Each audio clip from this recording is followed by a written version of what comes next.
இந்த மாடை வாங்கும்போது நம்ம என்னெல்லாம் கவனிக்கணும், என்னெல்லாம் செக் பண்ணணும்? அதாவது ஒண்ணு இல்லைங்க, மாடு வாங்கும் போது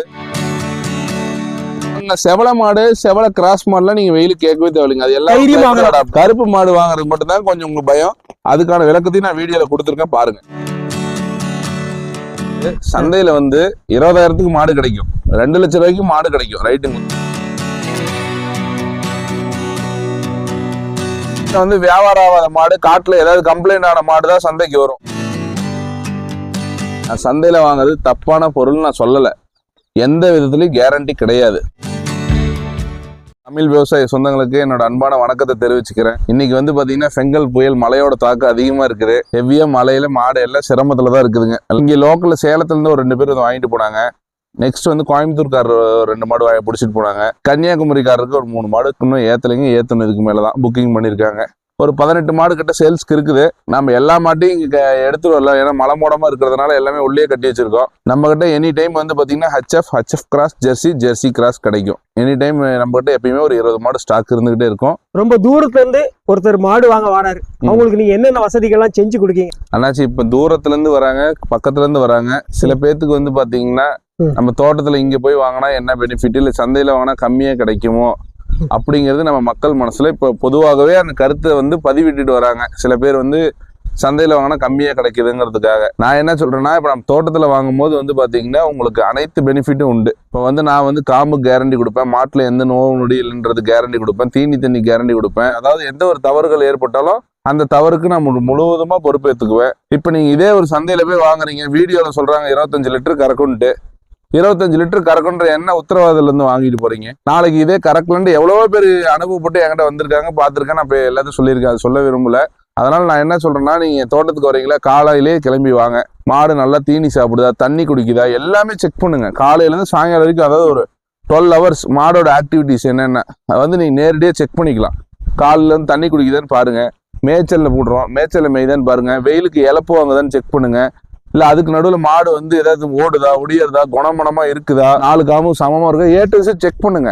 நாளைக்கு வந்து இப்ப என்கிட்ட நீங்க மாடு வாங்கினீங்கன்னா, நாளைக்கு வந்து உங்க மாடு வீட்டுக்கு போய் ஏதோ ஒரு கம்ப்ளைண்ட் என்கிட்ட தான் வாங்கணும்னு உங்களுக்கு 100% தெரியும். எந்த தப்புனாலும் என்ன வந்து உங்களால கேட்க முடியும். இப்போ வந்து ஒருத்தர் வந்து நான் வாங்கி தரேன் வாங்கன்னு கூப்பிடுறாங்க, சந்தைக்கு போறீங்க, 25 லிட்டர் கறக்குதுன்னு சொல்லி கொடுக்குறாங்க. நாளைக்கு அது 10 லிட்டர் கறக்குது, கறக்காம போகுது, இல்ல 3 காம்பா போகுது, இதுல உங்களுக்கு என்ன தெரியும்? சொல்லுவாங்க நான் கேரண்டி வச்சு வாங்கி தரேன்ட்டு. வாங்கி தர்றது வந்து தரவுக்காரரு, மாடு வந்து வேறவங்களுது. தரவுக்காரரு போய் சொன்னா அந்த மாட்டுக்காரர் ஏத்துக்குவாங்களா? சந்தையில வாங்குற வியாபாரம் என்னைக்குமே கேரண்டி கிடையாது. அதை முதல்ல 100% புரிஞ்சுக்கணும். மக்களோட கருத்துக்கு முதல்ல அதை எடுத்துட்டு போங்க. சந்தையில வந்து நான் கேரண்டி வச்சுதான் வாங்கி தரேன்னு. நான் வந்து சந்தைக்கு மாடு கொண்டு போறேன், இந்த மாடு கொண்டு போய் 50,000 ரூபாய்க்கு விற்கிறேன். 50,000 ரூபாய்க்கு விற்கும் போது அவங்க தரவுக்காரர் வராங்க, அவங்க மூலியமா நீங்க வாங்கிக்கிறீங்க. உங்களுக்கு கேரண்டி தரேன் தரவுக்காரர் எந்த இதுல சொல்ல முடியும்? மாட்டுக்காரர் நான் கேரண்டின்னு சொன்னதானே ஆச்சு. காசு கை மாறிட்டு அதோட முடிஞ்சு. சந்தையை பொறுத்தவரைக்கும் காசு கை மாறிட்டுனா அந்த சமாச்சாரம் அதோட வேலை முடிஞ்சு, பேச முடியாது யாரும். அதான் சந்தை. ஏங்க சந்தையில நான் மாடு, இப்ப நான் வந்து தினமணிக்கு சந்தைக்கு போறவங்க, சந்தையில் நான் ஒரு மாடு வாங்கிட்டு நான் இன்னைக்கு செத்து போச்சுன்னா நாளைக்கு நான் போய் நானே கேட்க முடியாது. வருஷம் 365 நாள் சந்தைக்கு போறாள் நானு. எனக்கு சந்தையில வந்து மாடு வாங்கி தர தெரியாம கிடையாது. அதுல என்ன ப்ராஃபிட் இருக்குது, என்ன லாஸ் இருக்குது, அனைத்தும் எனக்கு தெரியும். என்னென்ன டிஸ்அட்வான்டேஜ் அட்வான்டேஜ்னு தெரியும். மக்களுக்கு அது தெரியாது. அதனால நான் தெரியப்படுத்துறது என்னன்னா, நீங்க சந்தைக்கு போய் வாங்குங்க. வாங்கி நான் வந்து ஒன்றும் இல்லை, இப்போ ரீசெண்டாக நடந்ததுங்க, ஒரு கஸ்டமர் வாங்கி இறந்துருச்சுங்க மாடு. இந்த கஸ்டமர் கூட நான் வந்து பேச வைக்க முடியும், என்னால் அது பெரிய மேட்டர் கிடையாது. மாடு இறந்து போச்சுன்னதுக்கு ஒரே வார்த்தை தரவு அவங்க வாங்கி கொடுத்தவங்க கிட்ட போய் கேட்டிருக்காங்க இறந்து போச்சுன்றது. அவர் வந்து இருங்க நான் மாட்டுக்கார்ட்ட பேசிட்டு சொல்றேன்னு தான் சொன்னாங்க. மாட்டுக்காரர் வந்து ஏத்துக்க மாட்டேன்ட்டாரு. கடைசியா நஷ்டப்படுது யாரு? ஒரு அப்பாவியான விவசாயி தான் நஷ்டப்பட்டு போயிட்டாங்க. அதனால நான் என்ன சொல்றேன்னா, நீங்க என்கிட்ட வரீங்களா, இது என் தோட்டம் தான். நான் வந்து இங்க வந்து என் சொந்த முதலீடு போட்டு மாடு வாங்கி கட்டியிருக்கேன். நான் ஒன்னும் சும்மா பிடிச்சிட்டு வந்து கட்ட கிடையாதுங்க. அதனால நான் வந்து இப்ப இந்த மாட்டுக்கு 50,000 காசு கொடுத்து வாங்கிருக்கேன். 10 லட்ச ரூபாய்க்கு முதலீடு போட்டிருக்கேன். 10 லட்ச ரூபாய் இல்லைங்க, 10 லட்சத்துக்கும் போடுறோம், 20 லட்சம் போடுறோம். இப்போ ஒரு மாட்டுக்கு குறைஞ்சது ஒரு 50,000 போட்டிருக்கேன். நான் வந்து அதை 52, 53 விற்கதான் செய்வேன். 2,000, 3,000 லாபம் இல்லாம யாரும் விற்க மாட்டாங்க. 500 ரூபாய் லாபம் வச்சு நான் போய் கிடைச்சா போதுன்னு சில பேர் வீடியோ போடுறாங்க. அதெல்லாம் போய் நம்மளை பொறுத்தவரைக்கும் ஓப்பன் டாக் தான். நான் வந்து படத்தை இன்வெஸ்ட் பண்றேன், என் உழைப்பை இன்வெஸ்ட் பண்றேன். இங்கேருந்து வண்டி வாடகை எல்லாம் சேர்த்து அதுக்கு தீனி செலவே பார்த்தீங்கன்னா மாட்டுக்கு ஒரு மாட்டுக்கு 1,500 ரூபாய்க்கு மேலே ஆகுதுங்க. எனக்குன்னு நான் வந்து இதே தொழில் செய்யறேன், எனக்குன்ற ஒரு லாபம் நான் ஒரு 1000 ரூபாய் ஆயிடுச்சுன்னா எனக்கு மீதி ஆகணும். 2,000 ரூபாய் மீதி ஆனாதான் நான் ஏத்துக்க முடியும். நான் வந்து இந்த மாடு வந்து தப்பான பொருள்னா நான் என் காசு 50,000 போட்டு வாங்குறேன், தப்பான பொருள்னா நான் என் காசு 50,000 போட்டு வாங்க மாட்டேன். அதனால நான் 1க்கு 100 தடவை செக் பண்ணி பார்த்து பிடிச்சிட்டு வரேன். அதனால சந்தையில வாங்கினா உங்களுக்கு ரேட்டு கம்மி, காட்டுல வாங்கினா ரேட் அதிகங்கிறதுலாம் சும்மா. காட்டுல வந்து வியாபாரம் ஆகாத மாடு, காட்டுல ஏதாவது கம்ப்ளைண்ட் ஆன மாடு தான் சந்தைக்கு வரும். எல்லா மாடு கம்ப்ளைண்ட் மாடு வரும்னு சொல்ல முடியாது. 130 மாடு கம்ப்ளைண்ட் மாடு வரும், 70 மாடு நல்ல மாடு வரும். இது வந்து எனக்கு வீட்டுல வித்தா 52 53 விற்கும், சந்தையில வித்தா 50 கூட விற்கும். ஆனா கேரண்டி கிடையாது. கமெண்ட் பண்றீங்க எல்லாருமே வந்து 15 லிட்டர் கறக்குமா, இவர் சொல்றதுக்கு 15 லிட்டர் கறக்குமா என்ன கேக்குறீங்க. சந்தையில 25 லிட்டர் கறக்குங்கிறாங்க. வேற ஒருத்தவங்க மாடை பிடிச்சி வந்து ஒரு தரவுக்கார சொல்லும் போது நீங்க நம்புறீங்க. சொந்த முதலீடு போட்டு நான் பிடிச்சிட்டு வந்து கட்டுறேன், நான் சொல்றதை நீங்க நம்ப மாட்டீங்க அப்படின்றது நான் என்னோட கருத்தை தெரிவிச்சுக்கிறேன். அப்ப நீங்க எங்க வாங்குவீங்க மாடுலாம்? நான் வந்து வாரத்துக்கு ஒரு 25 மாடு கிட்ட விற்பனை பண்ணுவேன், மாசத்துக்கு 100 மாடு விற்பனை பண்ணுவேன். நான் எல்லாமே நேரடியாக போய் விவசாயிகிட்ட வாங்குறேன்னா சொல்லவே கிடையாதுங்க. அதாவது ஒவ்வொரு ஊர்ல இருக்க வியாபாரிகிட்டையும் நான் போய் வாங்கதான் செய்வேன். ஏன்னு கேட்டீங்கன்னா எனக்கு வந்து 25 மாடு நான் வாரேன்னா காட்டுல பொறுக்க முடியாது, சும்மா பேச்சு, எல்லாரும் பெருமைக்கு சொல்லலாம். நான் போய் இப்ப வியாபாரி வச்சிருக்காங்களா 50,000 வாங்கினாங்களா, இந்த உனக்கு ஒரு 1000 ரூபாய் நீ வச்சுக்கொண்டு 51,000 கொடுத்து நான் வாங்கிட்டு வரேன். நல்ல மாடுனா வாங்கிட்டு வந்துருவீங்க? நல்ல மாடுனா வாங்கிட்டு மனசு பிடிச்சுனா 51,000 கொடுக்குறேன்னா வாடகை 500. இங்க வந்து சேரும்போது தீனி செலவு வந்து ஒரு 2 நாள் சாப்பிடுதா 500 ரூபா செலவாகும். 500 ரூபா செலவு ஆகும்போது மாட்டோட முதல் எவ்வளவு ஆகுது, 53,000 ஆகுது. நான் வந்து ஒரு 55,000 வந்து 100% விற்பேன். ஏன்னா அதை வச்சுக்கிட்டு நம்ம செனமாடை பொறுத்தவரைக்கும் வச்சுக்கிட்டு இருக்க மாட்டோம், வர வர வித்துக்கிட்டே தான் இருப்போம். அதே மாதிரி நம்ம கிட்ட நீங்க வரீங்க, நான் வந்து என்னோட மாடு செலெக்ஷன் நான் எப்படி இருக்குன்னா, தலையீத்து மாடு வாங்குவேன், 2வது ஈத்து மாடு வாங்குவேன், 3வது ஈத்து மாடு வாங்குவேன். அதுக்கு மேல நான் மாடு வாங்க மாட்டேன். சந்தையில போய் உங்களுக்கு வந்து வாங்கி கொடுக்குறாங்கன்னா இது வந்து ஃபர்ஸ்ட் இதுன்னு சொன்னா உங்களுக்கு என்னங்க தெரியுமா. இப்ப என்கிட்ட வர 100 கஸ்டமருக்கு 70 பேருக்கு மாட்டை பத்தி தெரியாது. நான் வந்து ஒரு மாட்டுக்கு உங்களுக்கு 50,000 சொன்னா அடுத்த ஆள் வந்தாலும் 50,000 தான் சொல்லுவேன். மற்றபடி ஒவ்வொருத்தருக்கும் ஒரு ரேட் சொல்லவே மாட்டேன். அதே மாதிரி வீடியோவில் வந்து நான் வந்து இன்னைக்கு சேலஞ்ச் பண்ணி பந்தயமே கட்டுறேன். நான் வீடியோவில் வந்து 50,000 விலை சொன்னேன்னா 50,000 அந்த மாட்டை கொடுப்பேன் நான். இதே மாதிரி நீங்கள் உங்களுக்கு சந்தையில் வந்து இந்த மாடு 80,000 வாங்கன்னு வீடியோ போடுறாங்க, அந்த மாடு உங்களுக்கு 80,000 கொடுப்பாங்களா? நான் கேரண்டி கட்டி சொல்கிறேன், கொடுக்க மாட்டாங்க. மக்களை கவர்றதுக்காக இன்னைக்கு மார்க்கெட்டிங் பண்ணுறாங்க. என்னை பொறுத்தவரைக்கும் நான் உண்மையான விஷயத்த சொல்கிறேன். நம்பிக்கை இருக்கவங்க தாராளமாக என்கிட்ட வாங்க, உங்களுக்கு வந்து ஒருபோதும் ஏமாத்தாம நம்ம கிட்ட பொருள் கிடைக்கும். அதாவது சந்தையில வந்து 20,000க்கு மாடு கிடைக்கும், 2 லட்சம் ரூபாய்க்கு மாடு கிடைக்கும், ரைட்டுங்களா? நான் சந்தையில வாங்குறது தப்பான பொருள் நான் சொல்லலை, எந்த விதத்துலயும் கேரண்டி கிடையாது. சந்தையில வந்து இப்ப நானும் தான் வாரத்துக்கு 4-5 மாடு கொண்டு போய் விற்கிறேன். இப்ப 20 மாடு வாங்குறேன், 20 மாடு நான் காட்டுல விவசாயிகளையும் வித்துற முடியாது. ஒரு வாரம் 20 மாடு விற்பேன், ஒரு வாரம் 25 விற்பேன், ஒரு வாரம் 10 கூட விற்பேன். அப்ப என்கிட்ட 10 மாடு ஸ்டாக் ஆகுது. அந்த 10 மாடை நான் கொண்டு போய் சந்தையில தான் அழிப்பேன். அழிக்கும் போது என்னன்னு கேட்டீங்கன்னா, சந்தையில வந்து ஒரு ரேட்டுக்கு வித்துறேன். இப்போ வந்து இங்க வீட்டுல வித்தா 53 விற்கிங்கன்னா சந்தையில 50,000க்கு வித்துருவேன். சந்தையில விற்கும் போது என்ன ஆகுன்னு கேட்டீங்கன்னா, எந்த ஒரு ப்ராஃபிட் லாஸ் கிடையாது. அப்பயோட முடிஞ்சிருச்சு, பணம் கை மாறினா வேலை முடிஞ்சது. அதுக்கப்புறம் நம்ம தலைகீழா நின்னாலுமே யாராலையும் மாற்ற முடியாது. சில பேர் சொல்லுவாங்க நான் கேரண்டி வச்சு தான் வாங்கி கொடுத்துருவோம், உங்களுக்கு எதனால நான் பண்ணிக்கிறேன்ட்டு. இதுல வந்து என் வீடியோ இப்ப நான் சொல்றதை பாக்குறவங்க நிறைய பேர் உண்மைன்னு நீங்களே உங்களுக்கே தோணும். நிறைய பேர் ஏமாந்தவங்க இருக்கீங்க, சந்தையில வந்து கம்ப்ளைண்ட் ஆகி மாத்த முடியாம போனவங்க எத்தனை பேர் இருக்கீங்க உங்களுக்கே தெரியும். உங்ககிட்ட சப்போஸ் கம்ப்ளைண்ட் ஆயிட்டு மாத்திரைக்கு வாய்ப்பு இருக்கா? ஏதாவது நான் கொடுக்குற கேரண்டில ஏதாவது ஒரு 0.1% மிஸ்டேக்னா நான் மாத்தி கொடுத்துருவாங்க. அதாவது 4 காம்பு மாத்துறீங்க, ஒரு நாளா 2 நாளா? ஒரு நாள் 2 நாள் இல்லைங்க. இப்போ ஒரு சென மாடை கொடுக்குறோம், 4 காம்பு கேரண்டி கட்டி கொடுக்குறோம். 4 காம்புல வந்து பால் வரல, 3 காம்புல தான் பால் வருதுன்னா அது மாத்தக்கூடிய விஷயம். 2வது சென மாடா கொடுக்குறோம், மூலன்ற ஒரு விஷயம் வரும், அதாவது மூலம் தள்ளுறதுன்னு அது வந்து மூலம் தள்ளிடுச்சு அப்படின்னா நான் மாத்தி கொடுத்துருவேன். மாட்டுல வந்து நான் என்னப்பா நல்ல மாடுன்னு சொல்லி நோடியான ஏதாவது மாட்டுக்குள்ள ஒரு இன்ஃபெக்ஷன் அந்த மாதிரி ஏதோ ஒன்று இருக்கு, அது வந்து நான் மாத்தி கொடுப்பேன். மாடு தீனி சாப்பிடல மாத்தி கொடுப்பேன். இதுல மாட்டுக்கு உண்டான கேரண்டிங்க. 2வது மாடு வந்து நான் ஒரு 12 லிட்டர் பால் சொல்றேன், ஒரு 10 லிட்டர் இல்ல அதிகபட்சம் 9 லிட்டர் கம்மியாகுதா மாத்தி கொடுப்பேன். 1 லிட்டர் 2 லிட்டர் எல்லாமே நான் கடவுள் கிடையாதுங்க, எல்லாமே நான் கறந்து பார்த்து வாங்கிட்டு வரது கிடையாது. 2 லிட்டர் பின்னே இருக்கும், பின்னே இருக்கும். இப்ப விவசாயிகிட்ட போயிட்டு நான் வாங்குறேன், வாங்கும்போது 15 லிட்டர் சொல்லுவாங்க. அவங்க 5 லிட்டர் சொல்லும்போது சில பேர் உண்மையை சொல்லுவாங்க, சில பேர் பொய்யை சொல்லுவாங்க. நான் அதனால கஸ்டமருக்கு கொடுக்கும்போது என்னோட கருத்து கணிப்புல அது ஒரு 12 லிட்டர் கறக்கும்னு கணக்கு போட்டு கொடுப்பேன்.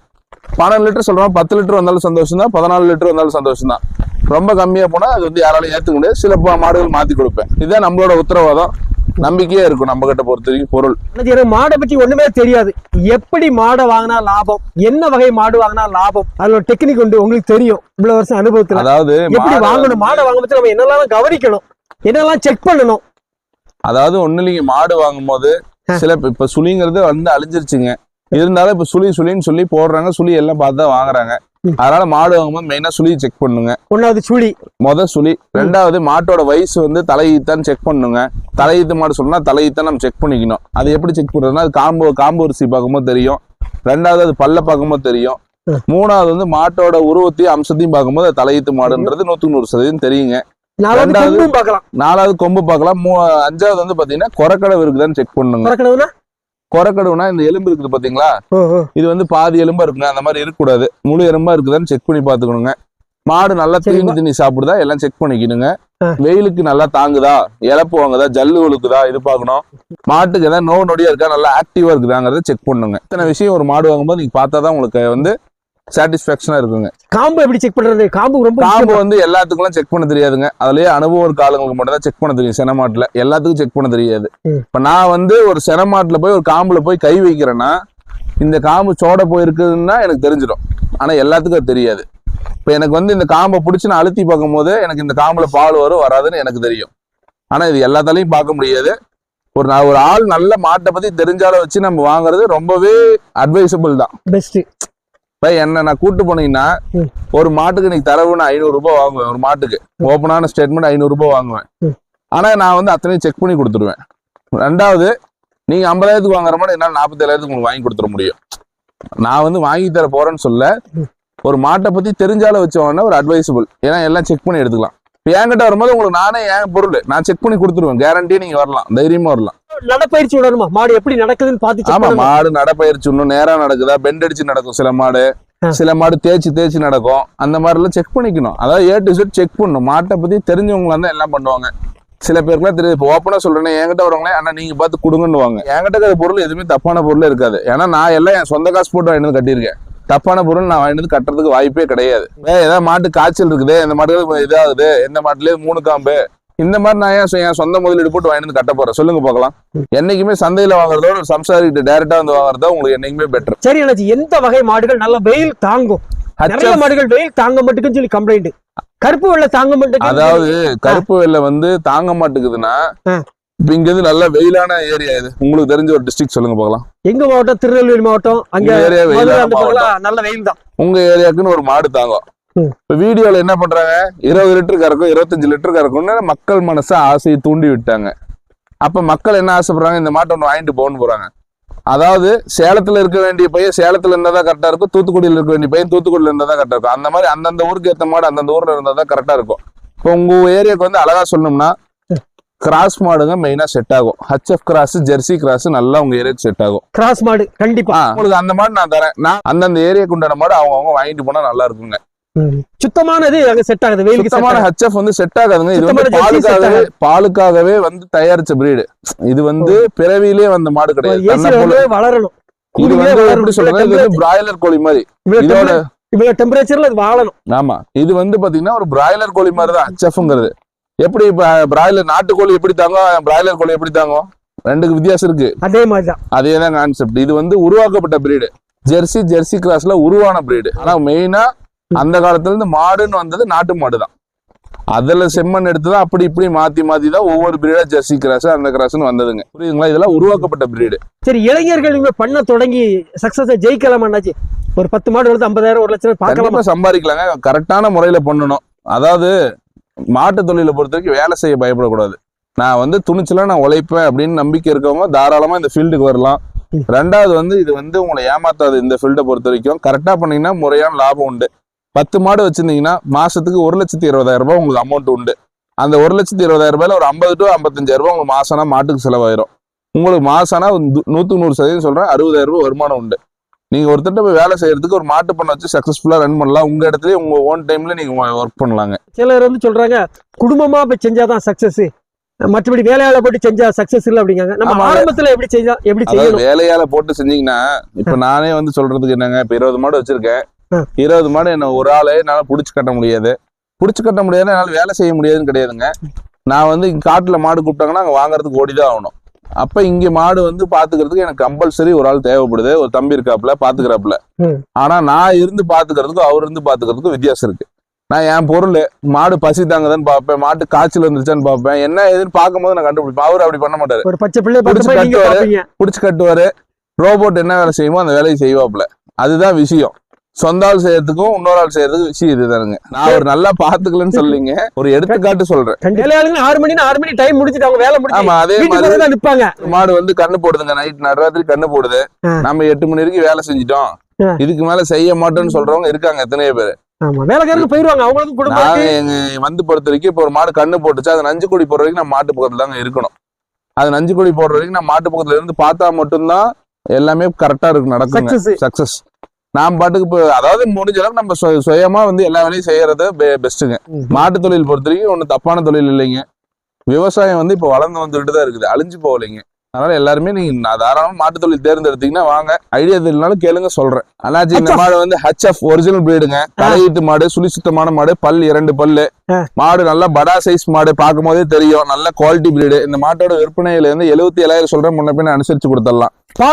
பால் வந்து இது வந்து ஒரு 15 to 17 லிட்டர் வரைக்கும் கரை வரும். அடுத்த கண்ணுக்கு ஒரு 20 லிட்டருக்கு மேல எதிர்பார்க்கலாம். ஃபர்ஸ்ட் தலையீத்து மாடு, செவல வெள்ளையில ஒரு டிமாண்டான கலர் இருக்கக்கூடிய மாடு, நல்ல மடி செட்டு காம்பூரிச உடைய மாடு, சுழி சுத்தமான மாடு, பல் 2 பல்லு, தலையீத்து கிடையாது.